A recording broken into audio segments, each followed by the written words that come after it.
इस सेशन की मॉडरेटर सुश्री नीलम रावत जी से निवेदन करती हूँ, कृपया आप इस सत्र की शुरुआत करें। धन्यवाद। Thank you so much Monika ji. आप सभी पैनलिस्ट का और हमारे सभी दर्शकगण का स्वागत है सत्र के दूसरे पैनल सेशन में। हमारा टॉपिक है कि हम किस तरीके से कनेक्टिविटी, इंफ्रास्ट्रक्चर, सोशल और डिजिटल मार्केटिंग, कम्युनिटी एंगेजमेंट और कंजर्वेशन एफर्ट्स को साथ मिलाकर क्रिएट कर सकते हैं टूरिस्ट के लिए एक सीमलेस एक्सपीरियंस। हम कोशिश करेंगे कि हम कवर कर सकें सफारी से लेकर स्टे तक सारी चीज़ें। तो एक बार फिर अभी आप सभी का स्वागत है। एक छोटा सा अनुरोध है कि हम इस सेशन को थोड़ा सा संक्षिप्त आंसर्स के साथ आगे बढ़ाएं। पहला क्वेश्चन जो मेरा रहेगा वो इलियाराजा सर से रहेगा। पहला क्वेश्चन मेरा इलियाराजा सर से रहेगा।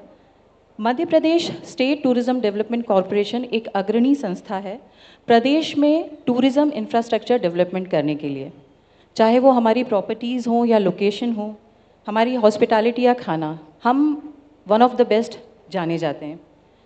हमारी क्या कोशिशें हैं, हमारा क्या विजन है, हम किस तरीके से अलाइन कर रहे हैं अपने प्रोजेक्ट्स को ताकि प्रदेश में आने वाले जो टूरिस्ट हैं उनको हम एक सीमलेस एक्सपीरियंस दे पाएँ। सभी को नमस्कार। वैसे देखें तो इस क्वेश्चन के लिए काफ़ी कुछ करना बाकी है, right, compare to other countries या फिर दूसरे जगह पे देखें तो कहाँ है ना, टूरिज़्म एक वेरी इंपॉर्टेंट इकोनॉमिक एक्टिविटी है। वहाँ उनकी एक्सपीरियंसेस देके हम काफ़ी सारा कंट्रीज़ को ट्रैवल कर रहे हैं। उस हिसाब से देखें तो मतलब हमने कितने भी किए हैं वो बहुत ही कम है। सबसे पहले तो हम हॉनेस्टली उसको एक्सेप्ट करते हुए आगे बढ़े। एंड टूरिस्ट का एक्सपीरियंस अपना घर से ही शुरू होता है।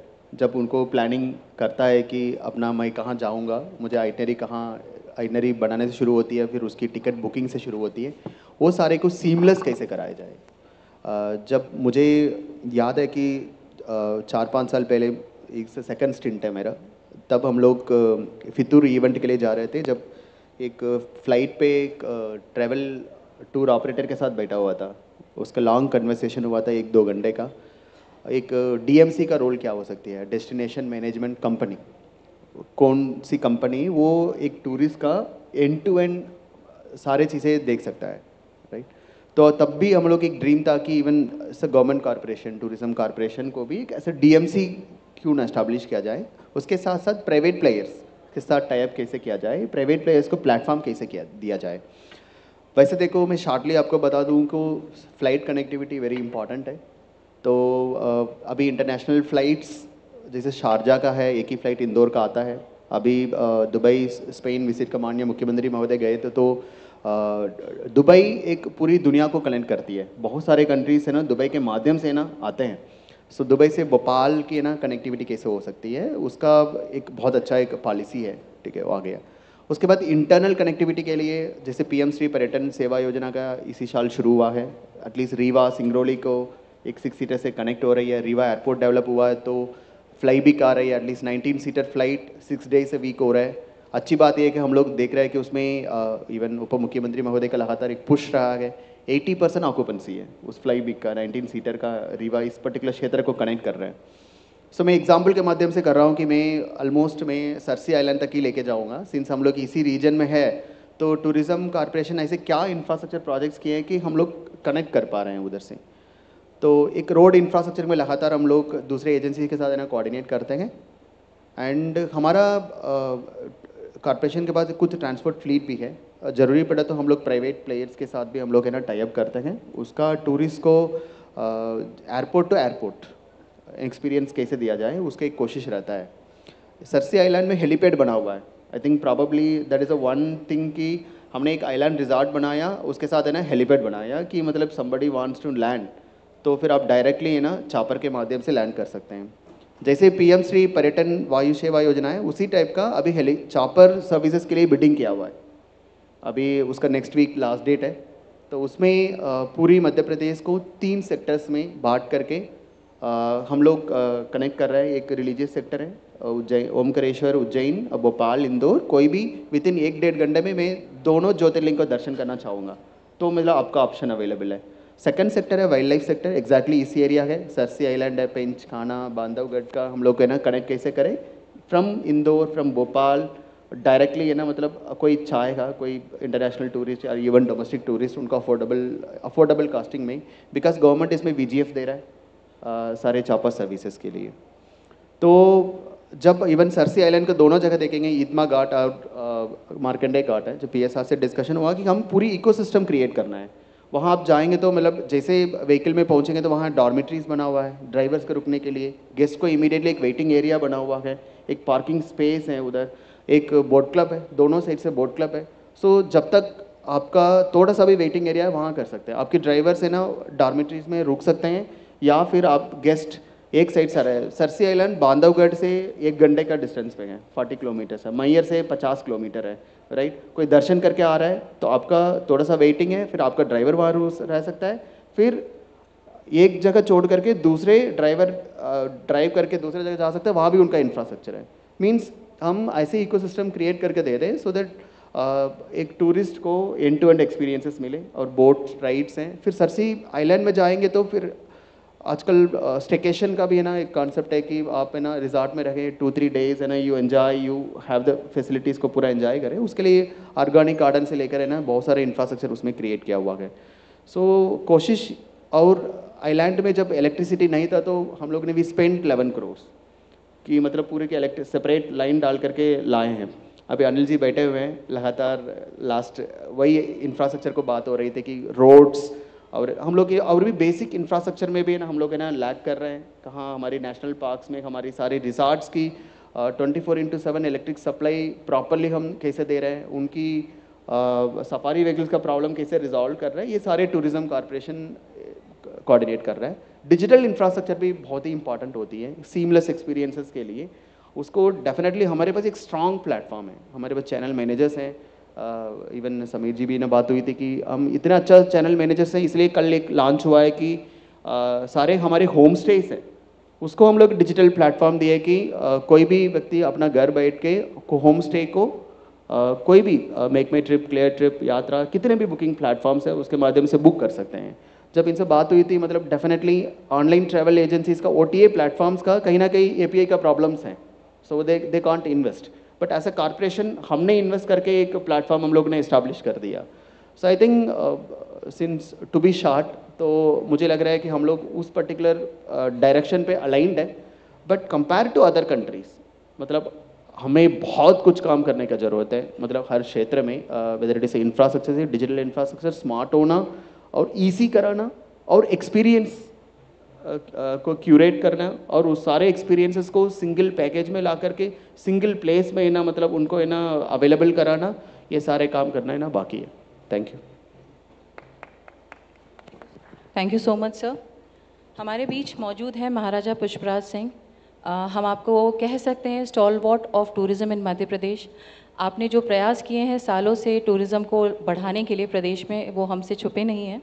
तो सर आपसे मेरा प्रश्न ये है कि आपने मध्य प्रदेश में टूरिज़्म को विकसित होते हुए देखा है, आप उस जर्नी का एक हिस्सा रहे हैं, तो आपके विचार से किस तरीके से हम हेरिटेज को और मॉडर्न एक्सपीरियंस को और एक्सपेक्टेशंस को ब्लेंड करें ताकि जो प्रदेश में आने वाला टूरिस्ट है उसके फुटफॉल में इजाफा हो और हम उसको एक अच्छा अनुभव दे पाएँ।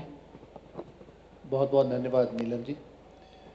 माननीय इलैया राजा साहब हमारे कलेक्टर भी रहे हैं, मंच पे हमारे सभी साथीगण, उपस्थित सभी विंध्य प्रेमी और टूरिज़्म के प्रति सजग और बाहर से पधारे हुए हमारे सभी साथी। मैं दो पक्ष में इस बात के उत्तर को देने की कोशिश करूंगा, एक तो सत्य और एक अति सत्य। तो पहले अति सत्य ये है कि मैंने वो दौर भी देखा है कि जिसमें मुझे एक माननीय मुख्यमंत्री को कहना पड़ा, पूर्व मुख्यमंत्री जी को कहना पड़ा कि अगर हमें इस समय मध्य प्रदेश में टूरिज़्म डेवलप करना है तो हमें केवल एक नारा लगाना पड़ेगा, a state without roads, roadless state, जिस स्टेट में कोई सड़क ही नहीं है। वो दौर था, हमने वो भी देखा है कि जिस समय अगर टूरिज़्म की बात करी जाती थी, अगर रीवा में टूरिज़्म की बात करी जाती थी तो हम लोग को कहा जाता था कि इनका कुछ माइंड गड़बड़ है, लोगों को कोई इंटरेस्ट ही नहीं था। हमारे पास सड़क भी नहीं थी, हमारे पास इंफ्रास्ट्रक्चर भी नहीं था, कुछ भी नहीं था। हमने वो दौर देखा है। उसके बाद जो 14 साल 13 साल 14 साल का हमारे आदरणीय मोदी जी के नेतृत्व में हमने जो दूसरा दौर देखा कि एकदम से इंफ्रास्ट्रक्चर पे पूरा का पूरा पूरे भारत में, रीवा को तो छोड़ दीजिए, विंध्य को छोड़ दीजिए, मध्य प्रदेश को छोड़ दीजिए, पूरे भारत में एक ध्यान गया और पूरे भारत में इंफ्रास्ट्रक्चर डेवलपमेंट पर एक अकल्पनीय कार्य शुरू हुआ। और उसका सबसे अच्छा परिणाम अगर मिला और सबसे अच्छा सर्टिफिकेट मिला तो जो अभी महाकुंभ हुआ उसमें 60% भारत हमारा, जो वेस्ट से लेके साउथ से लेके ईस्ट से लेके ट्रैवल कर रहा था बाय कार, चाहे वो पौंडीचेरी से कर रहा था, चाहे वो महाराष्ट्र से कर रहा था, चाहे वो गुजरात से कर रहा था, चाहे वो साउथ इंडिया से कर रहा था, वो हमारी सड़कों के ऊपर से निश्चिंत होके जा रहा था। और करोड़ों की तादाद में जो लोग गए, मैं विंध्य के एक एक नागरिक को धन्यवाद देना चाहूँगा, प्रशासन को धन्यवाद देना चाहूँगा और माननीय मोदी जी के मोटिवेशन को धन्यवाद देना चाहूँगा, उनके प्रति नतमस्तक होना चाहूँगा कि एक भी हादसा विंध्य में गलत हादसा नहीं हुआ, एक भी पुलिस कंप्लेन लॉन्च नहीं हुई, एक भी दिक्कत नहीं हुई। ये बहुत बड़ी बात है। ईमानदारी से मैं कह रहा हूँ, उस कड़कड़ाती ठंड में लोगों ने अगर गाड़ी रोकी, बाहर से कोई हैदराबाद से आ रहा था, कोई कर्नाटक से आ रहा था, तो यहाँ के झोपड़ियों से लोगों ने निकल निकल के पानी पिलाया है, चाय पिलाई है। उन्होंने समय नहीं देखा, उनके घर में जो रूखा सूखा बना था, ढाबों में जो बन रहा था, उन्होंने वो दिया और लोगों ने वो खाया। ये हम लोगों ने देखा है और ये उसका एक बहुत ज़बरदस्त बदलाव और मोड़ हम लोगों ने देखा। ये अति सत्य था। अब जब सत्य पे आते हैं तो सत्य पे बात यह है कि धरातल पे हम लोग कोशिश कर करके हार गए थे कि वाइट टाइगर आए। 1 लाख लोगों से दस्तखत करवा के महामहिम राष्ट्रपति जी को हम लोगों ने ज्ञापन सौंपा है। लेकिन अगर ये सरकार ना आती, हमारे पहले डिप्टी सीएम जी विराजमान थे, अगर ये और हम लोग सब मिलके इस काम को आगे ना बढ़ाते तो फाइलें अटकी रहती, फाइलें लटकी रहती, फाइलें चलती नहीं और शायद यहाँ पर वाइट टाइगर सफारी ज़ू कभी ना हो पाता। ये हम लोग ने दौर इस बीच में देखा, ये सत्य है। अगर हम लोग लक्ष्मण बाग के बारे में बात करें, अगर हम लोग यहाँ के धार्मिक टूरिज़्म के बारे में बात करें, अगर हम लोगों ने यहाँ पर नेशनल पार्क डेवलपमेंट के लिए बात करी, तो आज लोग सोच भी नहीं सकते हैं कि बांधवगढ़ या खजुराहो पहुँचने में, उस समय मेरा एक कार्यक्रम चलता था डांस विद द डांस, तो यहाँ से खजुराहो पहुँचने में हमें लगभग 6 से 7 घंटे लगते थे। आज हम 2.5 घंटे में खजुराहो पहुँच जाते हैं, 2.5 घंटे में बांधवगढ़ पहुँच जाते हैं।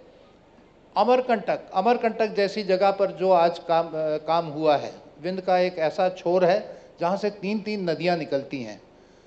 सोन और नर्मदा तो निकलती है, एक और नदी निकलती है, कोई कह सकेगा? मैम आप तो कहेंगी, बिल्कुल बिल्कुल, जोहिला निकलती है। आज अगर उसको देखा जाए तो अभी हम डायरेक्टर बांधवगढ़ नेशनल पार्क से बात कर रहे थे, तो जोहिला के नाम पर एक 6वां गेट वहाँ पर बन गया है और जोहिला के नाम पर वहाँ से एक एंट्री नेशनल पार्क के लिए बफर जोन में दे दी गई है। इतना डेवलपमेंट हुआ है। मैं ये निवेदन करना चाहता हूँ कि अगर इसी प्रकार से आगे बढ़ता रहा तो शायद उसी का प्रतिफल है कि आज हम लोग यहाँ पर रीवा कॉन्क्लेव कर रहे हैं और ये इतनी सक्सेसफुल कॉन्क्लेव हुई है। हमने बहुत सारी ऐसे कॉन्क्लेव्स हम लोग ने अटेंड करी हैं, डॉक्टर साहब आपने करी हैं, मैडम आपने करी हैं, नीलम जी आपने भी करी हैं, हम और अनिल भाई तो कई जगह पे साथ में रहे हैं, लेकिन इतनी सक्सेसफुल कॉन्क्लेव और इतनी जागरूक कॉन्क्लेव हमने बहुत कम देखी। कल हम बनारस के पत्रकारों से बात कर रहे थे, उनके पास अपार प्रश्न भी थे, अपार सुझाव भी थे और ये एक बहुत बड़ी बात है। तो एक बहुत पॉजिटिव दिशा पर हम लोग चल रहे हैं। उस पॉजिटिव दिशा पे अगर हम लोग चलते रहे तो देखिए, अगर रीवा का एयरपोर्ट बढ़ सकता है तो कल उसके बाद खजुराहो का एयरपोर्ट बढ़ सकता है। प्राइम मिनिस्टर के पास जब हम और डॉक्टर मासूमा रिजवी गए तो उन्होंने सीधे सीधे कहा कि 5 एरो ब्रिज और यहाँ पर प्रयाग में प्लान करने हैं। जब हम लोग प्रयाग में चढ़ते थे तो 2 एरो ब्रिज थे, आज वहाँ पर 5 और एडिशनल एरो ब्रिज आ गए हैं। 7 एरो ब्रिजेस आपके बनारस में आ रहे हैं। मैं एक बात निवेदन करना चाहूँगा, और आदरणीय आप दोनों यहाँ पर विराजमान हैं, तो मुझे लगता है कि this is the best platform to talk about this. आने वाले समय में जो, चूँकि हमने वहाँ काम करा है, बनारस एयरपोर्ट में माननीय प्रधानमंत्री जी के नेतृत्व में काम करा है और डेवलपमेंट का काम करा है, तो वहाँ से समझ में एक बात आ गई कि जहाँ अगर 10 से 11 एरो ब्रिजेस बनने वाले हैं, वो सिटी आने वाले भविष्य में कितनी बड़ी होने वाली है, कितनी बड़ी सैटेलाइट सिटी होने वाली है। जो उनकी मंशा है वो ऐसा समझ में आ रहा है कि जिस प्रकार से हैदराबाद, जयपुर, ये बेंगलोर, ये सिटीज़ डेवलप हुई हैं, आपका बनारस भी हो जाएगा। और अगर बनारस इतनी बड़ी सिटी हो जाएगी तो सबसे ज़्यादा बेनिफिट होगा संजय राष्ट्रीय national park, Sanjay Dugri national park सबसे ज़्यादा बेनिफिट होगा, जो मात्र वहाँ से 350 किलोमीटर दूर है।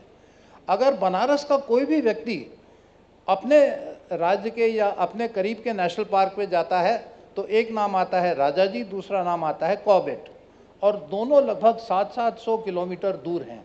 उसके अपेक्षा 250 पौने 300 में संजय दुबरी और लगभग 250 और 300 के बीच में, 300 के बीच में बांधवगढ़, हम उनको ज़्यादा और बेहतर नेशनल पार्क्स दे सकते हैं। इस समय संजय दुबरी में बहुत ही अच्छी टाइगर साइटिंग हो रही है, तो उस दिशा पर भी हम काम अगर करें, और जो आप कर ही रहे हैं, तो दुबरी में एक बहुत अच्छा स्कोप है जो आने वाले भविष्य में हो सकता है, जिसमें हमको अच्छी ट्रैफिक मिल सकती है, बुद्धिस्ट ट्रैफिक भी मिल सकती है।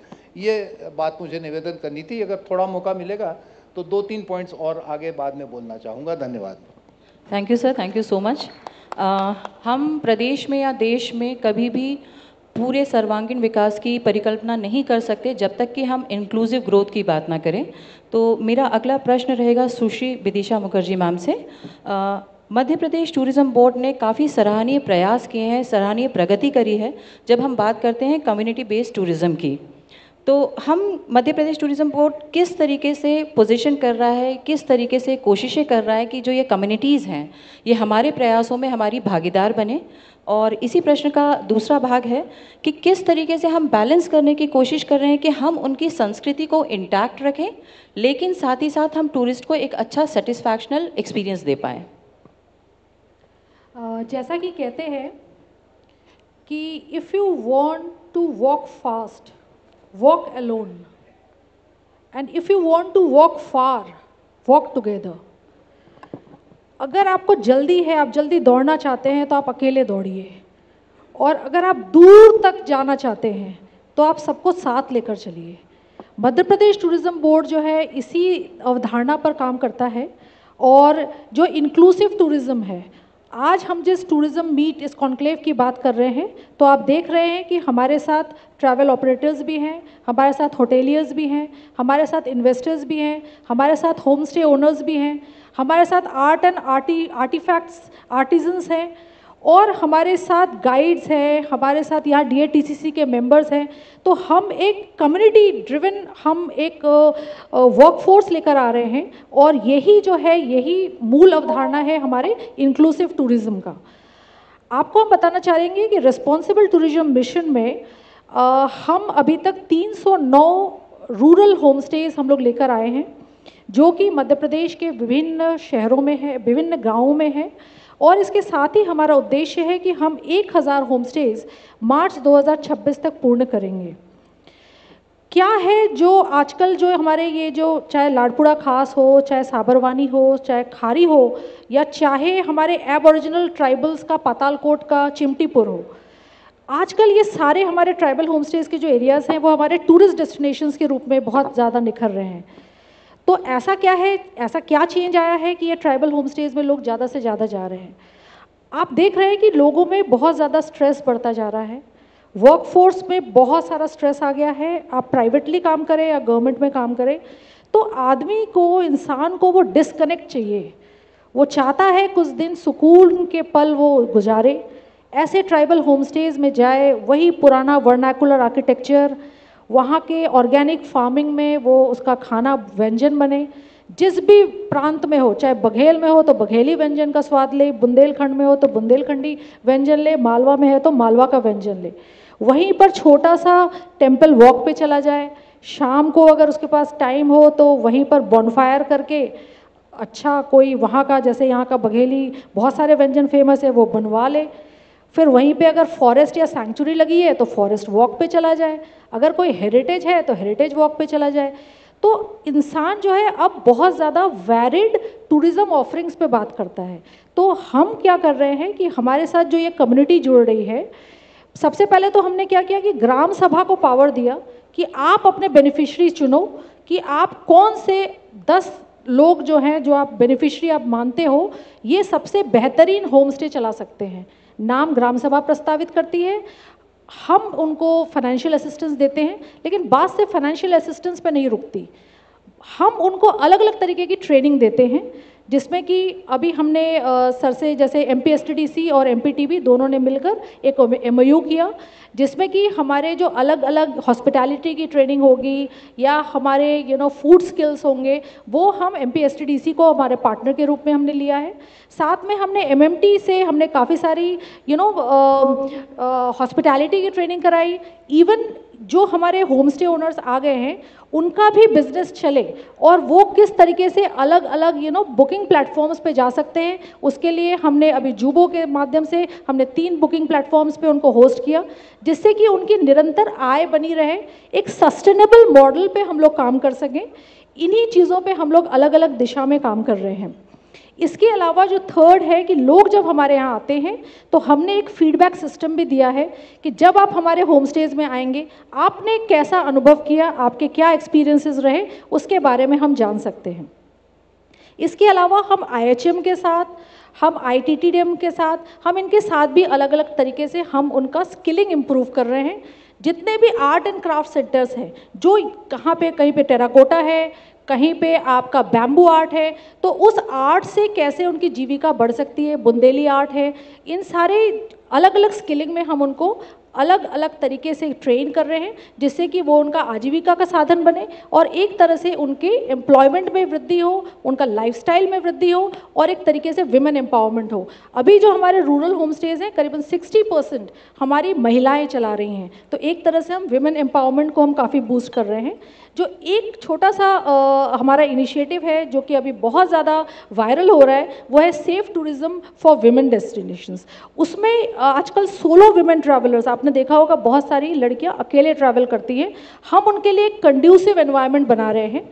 हम लड़कियों को एज अ गाइड ट्रेन कर रहे हैं, हम लड़कियों को as a city facilitator train कर रहे हैं, हम लड़कियों को अलग अलग तरीके से फ्रंट डेस्क मैनेजर्स में ट्रेन कर रहे हैं। और हमारे 2 अभी इनिशिएटिव्स हैं।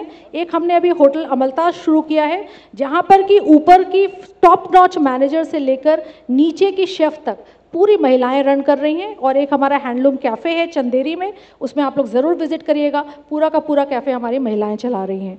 तो इस तरीके से इंक्लूसिव टूरिज्म में, रिस्पॉन्सिबल टूरिज्म में और सस्टेनेबल टूरिज्म में हम लोग काम कर रहे हैं। आप सभी का सहयोग उसमें वांछित है। आप लोग सभी एक साथ जुड़िए तो हम लोग कोई भी कीर्तिमान स्थापित कर सकते हैं। Thank you. धन्यवाद मैम।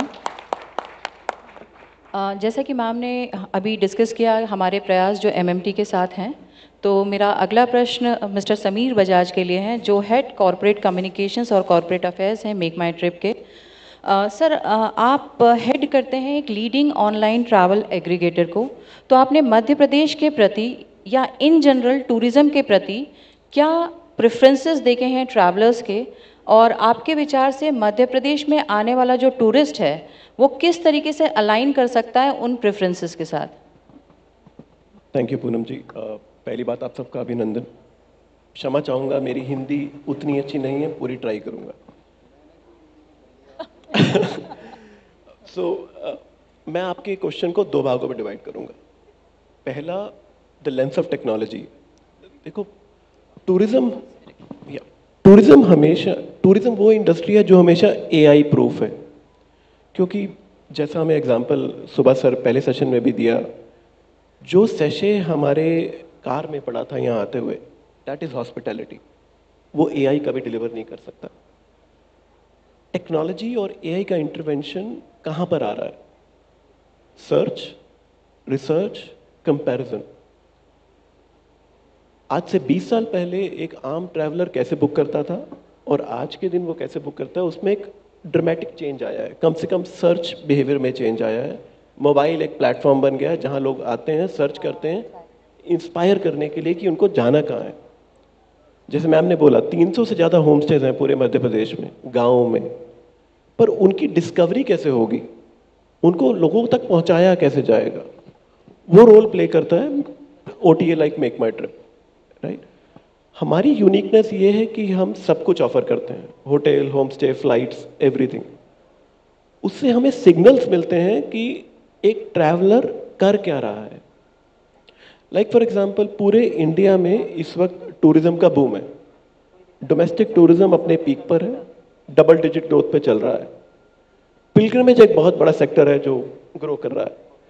अगर हम मध्य प्रदेश के ट्रेंड्स की बात करें, और अब मैं सिर्फ मध्य प्रदेश पे आता हूँ, बहुत बड़ा प्रदेश है, 409 सिंगापुर।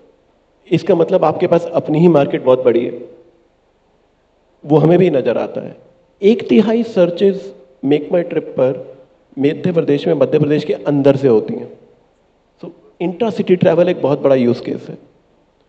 अगर मैं आपके एडजॉइनिंग एरियाज की बात करूं तो महाराष्ट्र, दिल्ली, NCR 2 सबसे बड़े प्रदेश हैं जहां से सबसे ज्यादा टूरिस्ट यहां पर आते हैं।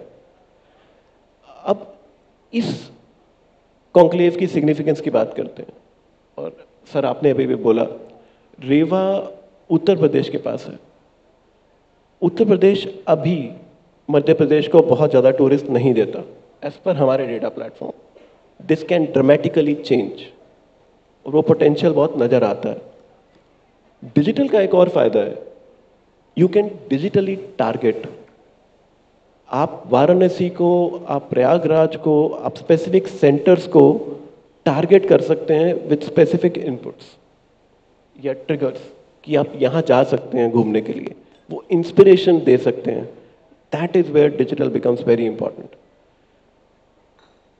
ओवरऑल मध्य प्रदेश में अगर हम होटल्स की बात करें, होम स्टे की बात करें, नेशनल पार्क्स की बात करें, तीनों green signals, double digit growth on searches, on travel, on our platform.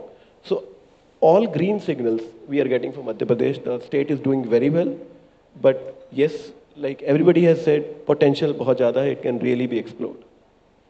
Thank you sir, thank you so much. हमारे बीच में सिद्धार्थ जोशी जी मौजूद हैं। हम में से कई लोग जानते हैं सिद्धार्थ जोशी जी को, एक काफ़ी बड़े सोशल मीडिया इन्फ्लुएंसर हैं और काफ़ी काम किया है आपने मध्य प्रदेश में। आप काफ़ी देश विदेश काफ़ी जगह घूमे हुए हैं, आपने काफ़ी सारे एक्सपीरियंसेस किए हैं। आप टूरिज़्म को शायद हम में से कई लोगों से बेहतर समझ पाते हैं। तो मैं आपसे जानना चाहूँगी कि ऐसे कौन से टूरिज़्म एक्सपीरियंस होते हैं जो एक्चुअली लोगों को मोटिवेट करते हैं, जो कंटेंट को शेयरेबल बनाते हैं या मेमोरेबल बनाते हैं? Thank you so much for all the kind words also. I think हम लोग बहुत ज़्यादा फोकस करते हैं अभी सोशल मीडिया में या कंटेंट क्रिएशन में, कंटेंट को वायरल बनाने के लिए या शेयरेबल या लाइकेबल बनाने के लिए, which is good, which is fine, but I feel the focus has to be expanded.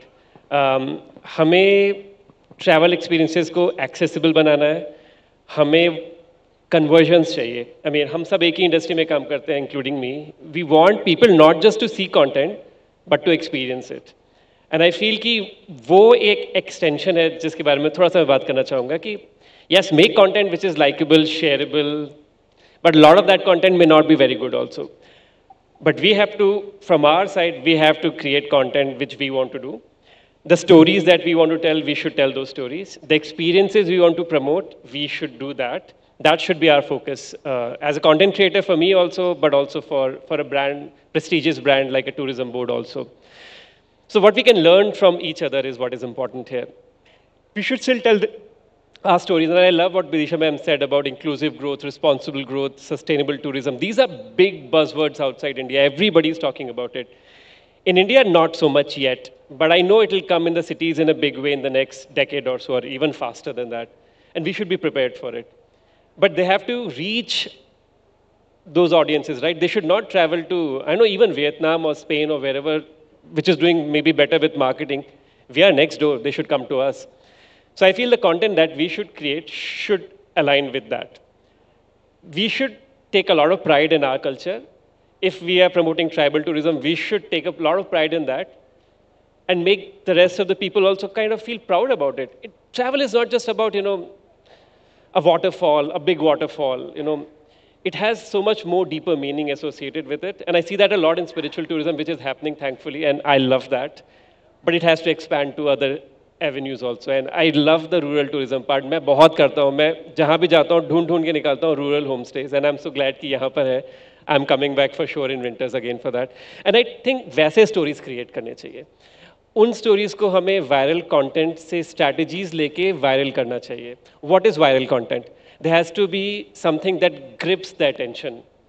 Like जो आपको hook बोलते हैं हम लोग अपनी language में, जो first 5 seconds में आपने देखा वीडियो, आपने ओह ये क्या हुआ? Now I want to know the whole story. You can use that in any way, but I think in our case we should use it in a way to grab the attention of people to say, okay, did you know that the oldest tribe of India is in MP? I'm just creating it right now. And start the story from there. Let people get excited, but not end there. Because this is just likable and shareable content, so what? We have to get those people here, right? So the content has to also look at how do we now convert those viewers into an actual traveler, which is the hard part. But we have to do it. Otherwise, the journey is incomplete, my role is incomplete, I will get people excited, but so what? People don't know how to come to Riva, for example. But if I tell them about a waterfall here, the story is complete when I tell them, okay, this is how you do it. This is the airport you fly into, this is how you take a cab from there, this is how much the expense would be. But tell it in a storytelling way. It can't just be an itinerary that you are sharing, right? And I think that's where the role is for content creators like me. And also the second thing I would say is that there's a role for both short form and long form content. हम reels, shorts, ये सब TikTok वगैरह तो देखते ही हैं, जो आपका excitement create कर सकते हैं. पर अक्सर long form content जो शायद YouTube में ज़्यादा होता है, वहाँ से आप अपनी trips plan कर सकते हैं. So अगर हम काम कर रहे हैं तो focus दोनों चीज़ों पे होना चाहिए. लोग excited हो जाएंगे, ठीक है, पर अब क्या? उसके लिए उनको या तो blog पढ़ना पड़ेगा. पुराने ज़माने में होता था travel magazines होते थे, वो सब खत्म हो गए अभी. तो YouTube becomes the second avenue where आप वहाँ जाके आप प्लान कर सकते हैं, आप किसी और की जर्नी को फॉलो कर सकते हैं. तो मेरा तो यही कहना होगा कि virality is fine, but meaningful travel which brings travellers to the state in any case is more powerful. हमें लोकल कम्युनिटीज़ को सबको ज़्यादा बेनिफिट होगा. And I feel that's the purpose of tourism. लोग अपनी कल्चर के बारे में सीखें, लोकल्स की इकोनॉमिक कंडीशन बढ़े, सस्टेनेबली हो तो बहुत ही अच्छा है. That's my thought. Thank you so much. Siddharth ने हमें डेलिब्रेशन के लिए, सोचने के लिए 2 बहुत इंपॉर्टेंट पॉइंट्स दिए हैं कि कंटेंट का वायरल होना उतना ज़्यादा ज़रूरी नहीं है, या इक्वली उससे ज़रूरी है कि हमारे पास डेस्टिनेशन के लिए एक्सेसिबिलिटी हो और टूरिज़्म का कन्वर्जेंस हो. So it's an honour to have wonderful panel जहाँ पे एक्सेसिबिलिटी और कन्वर्जेंस दोनों की बातें हो रही हैं. तो हमारे इस पैनल के लिए एक बार ज़ोरदार तालियाँ तो बनती हैं. So my next question is to Anil sir, Anil Agarwala ji. Sir, आपने प्रदेश में काफ़ी सारे वाइल्ड लाइफ रिजॉर्ट्स की स्थापना करी है, आप उसे सक्सेसफुली रन भी कर रहे हैं.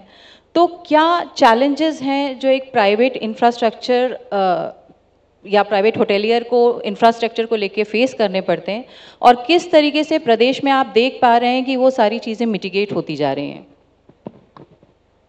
Thank you for having me here.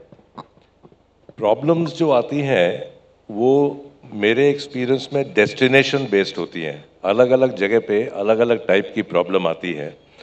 कहीं पर लैंड प्रोक्योरमेंट की प्रॉब्लम, कहीं पे रोड एक्सेसिबिलिटी की प्रॉब्लम, कहीं बिजली के सप्लाई की प्रॉब्लम है, कहीं लेबर स्किल्स की प्रॉब्लम है, कहीं वाईफाई इंटरनेट की प्रॉब्लम है, कहीं पर स्टाफ ट्रेनिंग की प्रॉब्लम है. लेकिन मेरे 14 साल का जो एक्सपीरियंस रहा है, ये हर प्रॉब्लम का जवाब है MPTB. तालियां तो बनती है भाई. आपको मैं बड़े गर्व के साथ बता सकता हूं कि जब भी कोई प्रॉब्लम आया और हमने MPTB को या MPT को अप्रोच किया, अभी 2 दिन से भी जो भी प्रॉब्लम्स फेस होते हैं, हम जाते हैं तो बहुत ही प्रोएक्टिव तरीके से उसका समाधान दिया जाता है. और ये भी नहीं कि हम देख लेंगे बता देंगे, जो दूसरे राज्यों में जैसा होता है. यहाँ इंस्टेंटली फ़ोन उठा करके अधिकारी कंसर्न लोगों को फ़ोन करते हैं. इलैया राजा साहब को मैंने कल 2 छोटी बातें मेंशन करी, ये भी मदद भी नहीं मांगी थी, खाली मेंशन करी। और आज सुबह ब्रेकफास्ट के समय उन्होंने मुझे आके बताया कि हमने इससे ये बात कर ली, उसका ये सॉल्यूशन निकल गया है, इससे ये बात हुई, आप जाके मिल लो, आपका प्रॉब्लम सॉल्व हो जाएगा। तो जैसा हॉस्पिटैलिटी नहीं, हर बिजनेस में प्रॉब्लम्स आती हैं, लेकिन हमारे उसमें भी आती हैं। और जैसा मैंने कहा, मैं दोहराना चाहता हूं कि बहुत ही अच्छे तरीके से हमको सपोर्ट मिलता है, हैंड होल्डिंग मिलती है। So I don't worry about any problem that I face. मैं और बढ़ता रहूंगा और इसी सहयोग की उम्मीद करता रहूंगा। Thank you. आपका बहुत बहुत धन्यवाद सर। हमारे बीच मौजूद है mister Rohit Chopra, area commercial director, India minor hotels. तो सर, आपके लिए मेरा सवाल है कि माइनर होटल्स का काफ़ी स्ट्रॉन्ग प्रेजेंस है जब हम लग्जरी की बात करें होटल इंडस्ट्री में। तो आप किस तरीके से मध्य प्रदेश के कल्चर को और उसकी स्ट्रेंथ को, इकोलॉजिकल स्ट्रेंथ को आपके हॉस्पिटैलिटी मॉडल में इंटीग्रेट करते हैं? Very good afternoon everybody, hope I am Audible.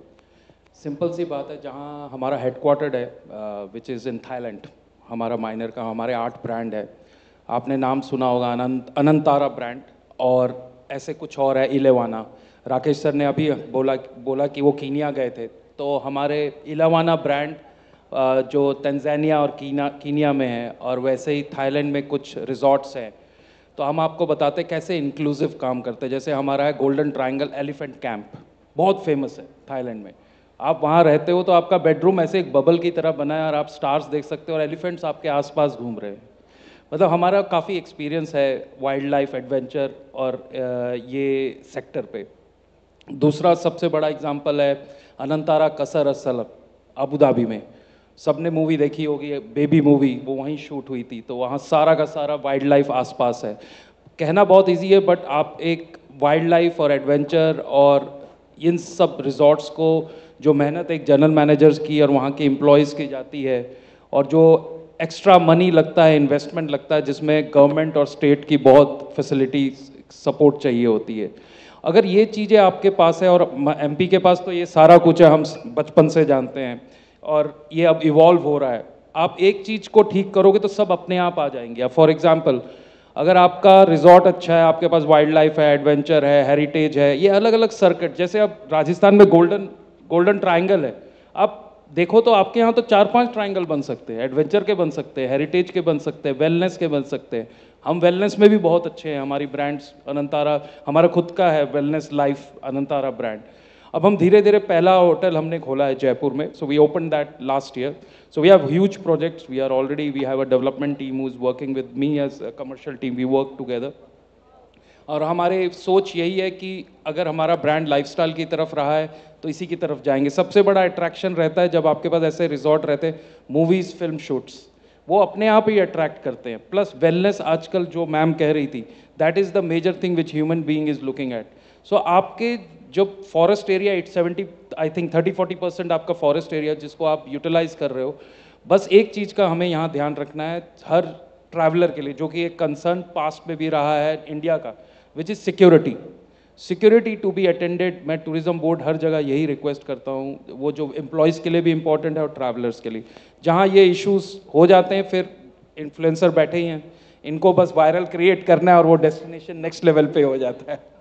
So that's from my side that yeah, brands are coming up and they are getting into a lot of safaris and lodges.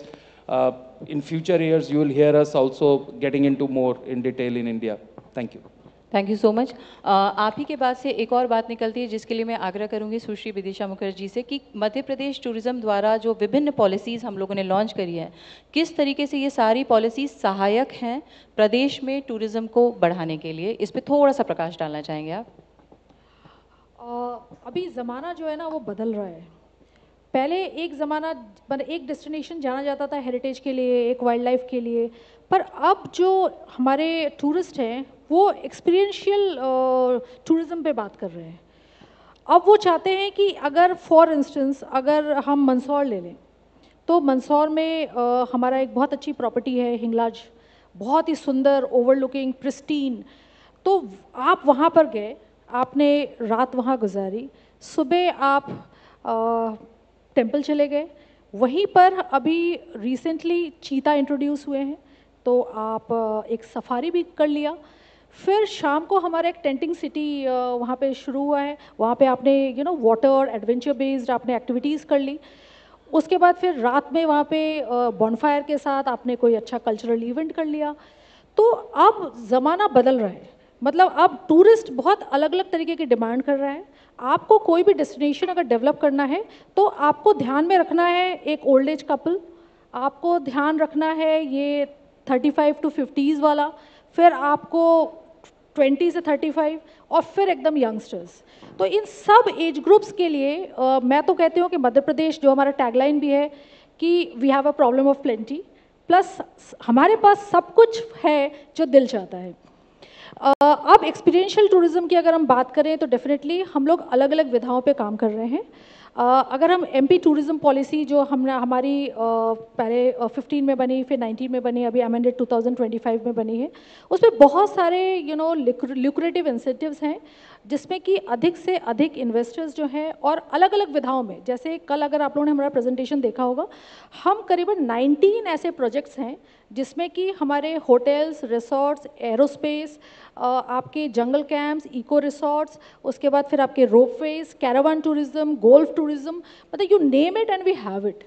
तो इतने सारे अलग अलग golf tourism जो अभी हम अभी चाह रहे हैं कि we are targeting the Japanese tourist, कि हमारा गोल्फ टूरिज्म में अभी इलैया सर उस पर काम भी कर रहे हैं और हम पचमढ़ी में हमारा फर्स्ट गोल्फ कोर्स लेकर आ रहे हैं। उसके साथ ही अभी हमने रिसेंटली हमारे 2 मेजर प्रॉपर्टीज़ आ रही हैं, एक सांची के पास निनोद में, जहाँ पर कि हम 18 होल गोल्फ कोर्स के साथ we are coming up with a luxury resorts, और उसके साथ ही we are also planning for a budget resort. अभी कुछ ही दिनों में, मतलब we have just pass the project in SLEC।